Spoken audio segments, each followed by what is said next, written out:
There were a lot of figures being thrown around during this debate, and one that may have made viewers sit up and take notice was about Canada's future population. Here's what Pierre Poilievre had to say. And I also have to say that I reject the Century Initiative, which is a Liberal policy to balloon Canada's population to 100 million people. That's extreme. So, do the Liberals have a plan to increase Canada's population to 100 million? The short answer is no. That number comes from a 2019 report from a nonprofit group called the Century Initiative, who are arguing that Canada needs to hit the 100 million mark by the year 2100 in order to supercharge the economy. It's not a Liberal policy. Carney has attended Century Initiative events in the past, and he recently appointed the group's co-founder to his Council of Advisors on Canada-US relations. But Carney has never indicated that he supports the 100 million figure. Then there was a sharper exchange between Jagmeet Singh and Pierre Poilievre on the subject of affordable housing and the Conservative leader's record when he was in Stephen Harper's cabinet. Here's a clip. He only built 6 homes 200,000 when he was in power. Can I answer? We know the answer. Can I answer?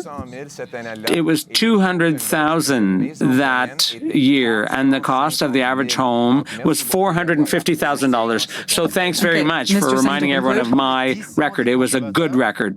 Both the Liberals and the NDP have attacked Poilievre's record as housing minister. First thing, he never was. The Conservatives didn't have a named housing minister. Poilievre was Minister of Employment and Social Development, where he oversaw the Canada Mortgage and Housing Corporation. The 6 houses refers to the number of nonprofit or community housing units that were built in the 2015-16 fiscal year. But that ignores the ones that the CMHC built in partnership with the provinces or territories.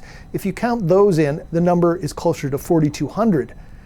Poilievre's counterclaim isn't accurate either. His 200,000 number refers to the total housing units built in 2015.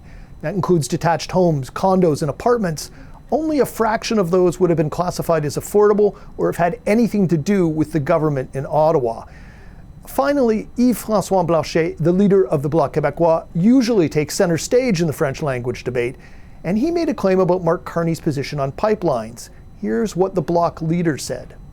Mid-February, British Columbia. You, like all other Canadian leaders, said something in English that was, if necessary, you would use the executive emergency powers. You said it, I heard it again yesterday, you would force pipelines through Canada and through Quebec. No. Carney has talked about creating energy corridors for things like pipelines, railways, and power lines, all sorts of energy infrastructure, and so has Pierre Poilievre for that matter.